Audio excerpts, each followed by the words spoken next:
JT Blair. Thanks for joining us today. Good to be here. Last week, a couple of road wins at Erskine and then at North Greenville, which King, it was the second time we played them, opened up the regular conference season with them. You've been able to win games different ways this year, and the North Greenville game was kind of indicative of that. Shot really well in the first half. Second half, it didn't quite go as well, but we're able to grind out the win in the second half. Can you talk about how, one, the offense wins games, and then how nice it is, too, that if you're not shooting well, the defense can also turn in and get some easy buckets? Yeah, that's one thing that's been a big improvement. I think we keep getting better and better is defensively. I think the press is really, I think we're forcing 20-21 turnovers a game. So a lot of times, if you're struggling to score, having that second option, being able to score off your defense has been huge. And I think we've been more aggressive going to the offensive boards. So some of those misses that come off, we're able to get them and put them back in. But no, it's I think it's why we're having a little bit more successful season than maybe last year. I think because the defense is so much improved. Yeah, and it always helps the offense when you get a steal and a quick layup and kind of get everyone going offensively. These last few weeks, King has kind of been on a roll here. Won 6 straight games, including the win over a nationally ranked volleyball team on national television. What have been some of the keys that have contributed to playing so well over this stretch? Well, I think the biggest thing, as much as you hate to have that break for Christmas and you lose conditioning levels and the plays aren't quite as familiar as it used to be or the things we try to do, we actually had a couple weeks to really focus on King and what we do offensively, defensively, fine-tune some things, add some things. We had a chance to work on us instead of scouting another opponent and working on that. And I think that's really helped us. I think the guys came in and worked hard. We prepared well. But I think the biggest thing is just having the opportunity to go back to what we need to do to make King better, and instead of focus on an opponent, I think has been a big part of that success. Yeah, and we're about halfway through the year right now. It's 12-2.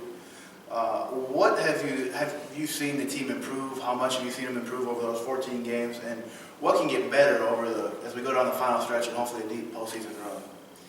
I think one of the big things is that we have a lot of different people that are really contributing, be it scoring, defensively, rebounding. We're not having to count on as 2 or 3 people to do it. So that's been one thing that's helped keep us steady. And moving forward, we continue to have guys stepping up. I mean, we got an older team, so you expect to count on a lot of these people. And if we can continue doing that, I think we'll be okay. Just more guys stepping up, it's someone different each night, and hopefully we can keep that. Yeah, you mentioned the well-spread offensive attack. Logan Lyle is kind of the one guy, the shooter that kind of defense is key on. He had a couple good games this week, scoring 22 and 21, and a couple road games leading King to a couple wins. But how nice is it knowing that you can have Logan one night score 20, or James the next night, James Scale score 20. Maybe Hunter Laveau gets in there and scores 18 one night, and then you'll have 3 or 4 right around 10 points. How nice is that knowing that you don't have to count on one guy? Oh, it's huge, especially as much as people key on Logan and even CJ and Hunter after their freshman years they had last year.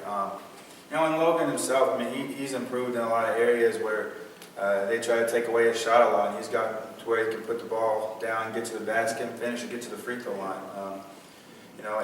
But it's huge. We play a lot of people because of the way we play, and pretty much everybody we're putting out there has the capabilities to score it. Everybody can be a threat. North Greenville game, I'm not sure Drew had hit a 3 all year. He hits 2, on the first 2 possessions. And I think, we spend a lot of time shooting. All our guys can shoot it. Some may not shoot as much during games, but it's been great. Somebody has a bad night. Usually you have 2, 3, 4 guys that can, step in there and fill in and do the job. So it's great. It's a great feeling, knowing you may not have your best game out of some of the guys you really count on to score, but so far this season, we've had guys step up, when we needed them to, and we're going to need that more and more coming down the stretch if we want to, accomplish the goals we've got set for ourselves. Yeah. And then going forward to this week, Southern Wesleyan on the road, new to the league, haven't played them at all before, and they're probably not too familiar with them. And then Belmont Abbey here at home, which conference team again. What are you looking for this weekend, and how do you keep this run going?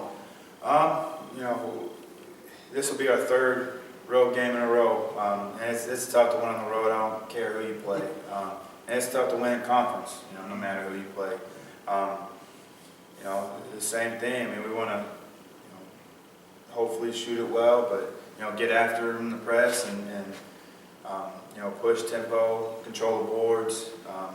Southern Wesleyan's got some good players, and we just got to go prepared and ready to get it done. But it is a challenge. I mean, we've had a challenging 5 games with 2 Conference Carolinas regulars, to start after the break, and then 3 on the road. So, but like I said, I think we got a team that's built to handle this type of situation, and being older and a little more headstrong, a little more seasoned. Having gone through it, this being their 3rd, 4th year, some 5. So, if we can continue to just, someone new stepping up every game and playing King basketball, that's what we got to do to win night in, night out. Yeah, that's Tuesday night at Southern Wesleyan, 7:30 p.m. tip-off. Links for live video, live stats on kingtornado.com. And if you haven't been to the Student Center yet to catch a game, come on out Saturday, 4 o'clock. They play Belmont Abbey. Should be an exciting one here. Hopefully have a decent crowd, and good time as always at the Student Center. Thanks for joining us, and good luck this week. Thank you, man.